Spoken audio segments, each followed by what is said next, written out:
অস্ট্রেলিয়ার ৯৫% জায়গা কেন খালি পড়ে আছে? এটা পৃথিবীর 6 লার্জেস্ট কান্ট্রি। এটা এতটাই বড় যে এর মধ্যে দুটো ইন্ডিয়াকে বসিয়ে দেওয়া যাবে, কিন্তু এর মধ্যেও এখনো ৯৫% অস্ট্রেলিয়ায় ফাঁকা আছে। আপনারা ম্যাপে দেখতে পাচ্ছেন, এখানে যেখানে হলুদ দেখতে পাচ্ছেন শুধুমাত্র সেখানেই মানুষ বসবাস করে। তার মানে ৯০% পপুলেশন মাত্র 0.22 এরিয়াতেই থাকে, অর্থাৎ 1%-এরও কম জায়গায়। Adelaide, Melbourne, Sydney bridge, density and earth, মাত্র এই 5টি সিটিতে মানুষ বসবাস করে। In fact north, south, east and West এই 4 সাইড থেকে যতই ভিতরের দিকে যাওয়া হবে ততই বেঁচে থাকার সম্ভাবনা কমতে থাকে। এটা কেন? এর পিছনে একটি ইন্টারেস্টিং কারণ আছে, যেটা আমরা সামনে বুঝবো। কিন্তু আমার মতে এটা অস্ট্রেলিয়াকে একটি রহস্যময় দেশ বানিয়ে দিয়েছে। সবথেকে বড় কথা হলো ৯৫% অস্ট্রেলিয়া কেন খালি পড়ে আছে। এটার পিছনে আছে অনেক বড় হৃদয় বিদারক ঘটনা, যা সকলের কাছ থেকেই লুকানোর চেষ্টা করা হয়েছিল। আমরা সবাই জানি অরিজিনালি অস্ট্রেলিয়ায় যারা আগে বসবাস করত তারা অ্যাবরিজিনিস ছিল, কিন্তু আজ যখন আপনারা দেখবেন অলমোস্ট পুরো অস্ট্রেলিয়ায় সাদা মানুষই থাকে, তাহলে এই অ্যাবরিজিনিসদের সাথে কি হয়েছিল? ব্রিটিশরা অনেক সময় ধরে এই অ্যাবরিজিনিসদের সাথে অত্যাচার চালিয়ে যাচ্ছিল, যা অস্ট্রেলিয়ার ইতিহাসের এক ডার্ক কাইন্ড ছিল, আর এটাকে কোনো না কোনোভাবে দুনিয়া থেকে লুকানো হয়েছে। তারপরেও পুরো ঘটনা বোঝার জন্য আমাদের এটার শুরুতে অর্থাৎ ১৬০৬ সালে যেতে হবে, যখন অস্ট্রেলিয়া প্রথমবার ডিসকভার হয়েছিল। তখন ওইখানে শুধু অ্যাবরিজিনিসরাই থাকতো। তারা নিজেদের মতো শিকার করত, নিজেরাই ঢাল তৈরি করত। ওদের মধ্যে মাটি নিয়ে বা জমি নিয়ে কখনো কোনো ভেদাভেদ ছিল না। তারা কখনো নিজেদের কোনো জমির মালিক মনে করতো না, এমনকি জমিতে টাকার বিনিময়েও কেনাবেচাও হতো না। অপরদিকে 7th সেঞ্চুরির সময় ছিল, যখন পুরো দুনিয়ায় ইউরোপিয়ানরা নতুন জমি খুঁজে পাওয়ার জন্য অনুসন্ধান করছিল।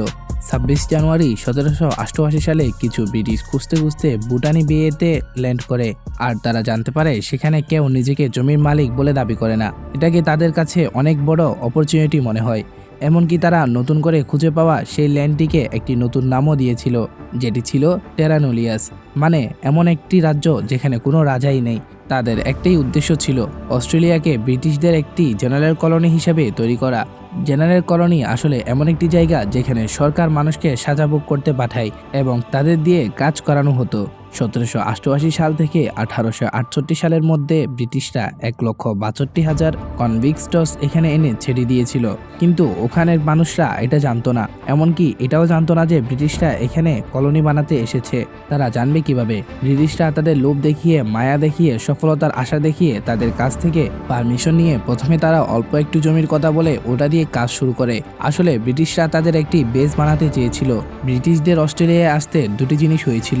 প্রথমত, তারা সাথে করে জীবন নাশকারী রোগ নিয়ে এসেছিল, যা সম্পর্কে ওই সময় অস্ট্রেলিয়ানদের কোনো ধারণাই ছিল না, যেমন flu bronchitis, measles scarlet, fever chicken, pox small, pox কুপিং কপ। এইসব রোগ অস্ট্রেলিয়ার ল্যান্ডে কখনোই ছিল না। এই কারণে তাদের ইমিউনিটি ডেভেলপ হয়নি, আর যার কারণে রোগ দ্রুত ছড়িয়ে পড়ে সিডনিতে।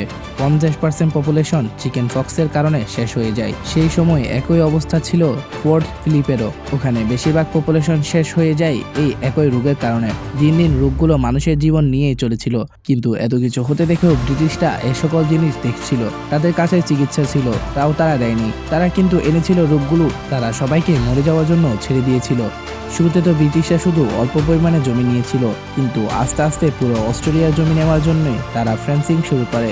অল্প সময়ের মধ্যে তারা Hobart, Melbourne, bridge and city এই এরিয়াগুলোতে ছড়িয়ে পড়ে। যখন ওই ফেন্সিং বেড়ে যায়, তখন অস্ট্রেলিয়ানদের দিয়ে ফসল বেশি ফলানোর জন্য জোর করে কাজ করানো শুরু করা হয়। যেসব এলাকা তারা কবজা করেছিল, সেখান থেকে অস্ট্রেলিয়ার সাধারণ মানুষের খাবার, পানি খাওয়া, শিকার করা, খাবার খাওয়া পুরোপুরি বাদ দিয়ে দেওয়া হয়েছিল। এমনটাই মনে করেন যে কিছু বছরের মধ্যে ইংরেজরা ওখানে মানুষের উপর শাসন করা শুরু করে দেয়। তারা তাদের জমিতে ইংরেজদের জন্য মজুর হয়ে কাজ করত। তারা তাদের জোর করে গভীর সমুদ্রে পাঠাতো এবং তাদের দিয়ে মুক্তা সংগ্রহ করত। যখন ইংরেজদের অত্যাচার দিনের পর দিন বেড়ে যাচ্ছিল, তখন তারা সহ্য করতে না পেরে ১৭৭৫ সালে তারা প্রতিবাদ শুরু করে এবং তাদের মধ্যে একটি সহিংসতা শুরু হয়, যা প্রায় ১০০ বছর চলেছিল। এর মধ্যে আবার কিছু কিছু ছোট ছোট যুদ্ধও করে তারা সবাই জানে যুদ্ধ মানে ক্ষতি, কিন্তু অস্ট্রেলিয়ায় এতটাই ক্ষতি হয়েছিল যে এক ঝটকায় ৯০% মানুষ শেষ হয়ে যায়। অস্ট্রেলিয়া খুঁজে পাওয়ার পর থেকেই ওখানে রাজত্ব চালাতে অনেক দেশই এসেছিল, যেমন জাপান, জার্মানি, এমনকি চাইনা। তাদের একের পর এক আক্রমণের কারণে 90% অস্ট্রেলিয়া শেষ হয়ে যায়। ইংরেজরা তাতেও থামেনি, তারা এইটুকু জনশক্তিকেও শেষ করার প্ল্যান করে ফেলে। তারা তাদের ওয়ার্ল্ড ওয়ারে পাঠিয়ে দেয়। 1914 সালের ওয়ার্ল্ড ওয়ার 1-এ ব্রিটিশরা প্রতি 5 জনের একজনকে যুদ্ধ করতে পাঠিয়েছিল।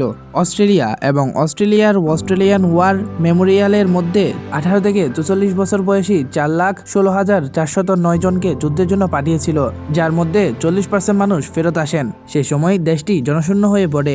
তারপর 1942 সালে তারা ওয়ার্ল্ড ওয়ার 2-তেও যায়।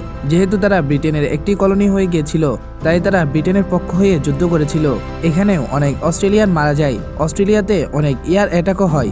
ইনফ্যাক্ট 1942 সাল থেকে 1943 সালের মধ্যে জাপান অস্ট্রেলিয়ার নর্থ পার্টে 90টিরও বেশি অ্যাটাক করেছিল, যার ফলে অনেক সংখ্যক পপুলেশন শেষ হয়ে যায়। আমরা সবাই জানি ব্রিটিশরা অস্ট্রেলিয়ায় এসেছিল এটাকে নিজেদের করে নিতে এবং শাসন করতে, এবং এটাকে দ্বিতীয় ব্রিটেন বানানোর জন্য।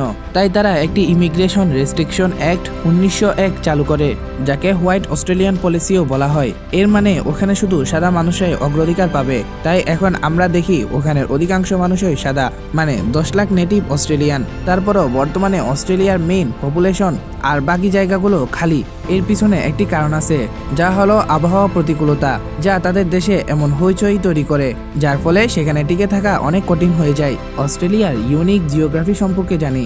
যদি আপনি ম্যাপটি ভালো করে দেখেন তাহলে দেখতে পারবেন অস্ট্রেলিয়ার 3টি ল্যান্ড ফর্মেসে ভাগ করা। প্রথমত ওয়েস্টার্ন প্লাটিউ, এর 3 ভাগে 2 ভাগ শুধু ডেজার্ট, তাই এই জায়গাটি বসবাসের উপযোগী নয়। দ্বিতীয়ত সেন্ট্রাল লোল্যান্ডস, এই পুরো হলুদ অংশটিতে পানি আছে কিন্তু লবণাক্ত ও সবুজ বর্ণের, যা সাধারণ মানুষের উপযোগী নয়। তৃতীয়ত ইস্টার্ন আইল্যান্ডস, এই অংশটি ক্যাপ ইয়র্ক থেকে শুরু করে ডিস স্ট্রিট আইল্যান্ড পর্যন্ত শুধু পাহাড় আর পাহাড় ও জঙ্গল। এখানে চাষ করার জন্য জমি আর খাওয়ার জন্য বিশুদ্ধ পানি আছে, কিন্তু মানুষের সেখানে থাকা ও জলবায়ুর পরিবর্তনের কারণে কঠিন হয়ে পড়েছে। কারণ অস্ট্রেলিয়াতে 3টি ওয়েদার অনেক তীব্রভাবে প্রভাব ফেলে। প্রথমত ডিজার্ট, সেকেন্ড ক্লস ও তৃতীয়ত অস্ট্রেলিয়ায় অনেক বেশি সাইক্লোন শিকার হয়। তো বন্ধুরা, আজকের ভিডিওটি এতটুকুই। আশা করি আপনাদের ভিডিওটি ভালো লেগেছে। যদি ভিডিওটি ভালো লেগে থাকে অবশ্যই ভিডিওটিতে লাইক করে দিবেন, আর আপনার মন্তব্য অবশ্যই কমেন্টে জানাবেন। এবং এমনই রহস্য, রোমাঞ্চ আর ইন্টারেস্টিং ভিডিও পেতে আমাদের মিস্টার বিডি XYZ চ্যানেলটাকে সাবস্ক্রাইব করতে ভুলবেন না। সাথে আপনার বন্ধুকেও ভিডিওটি দেখার সুযোগ করে দিন।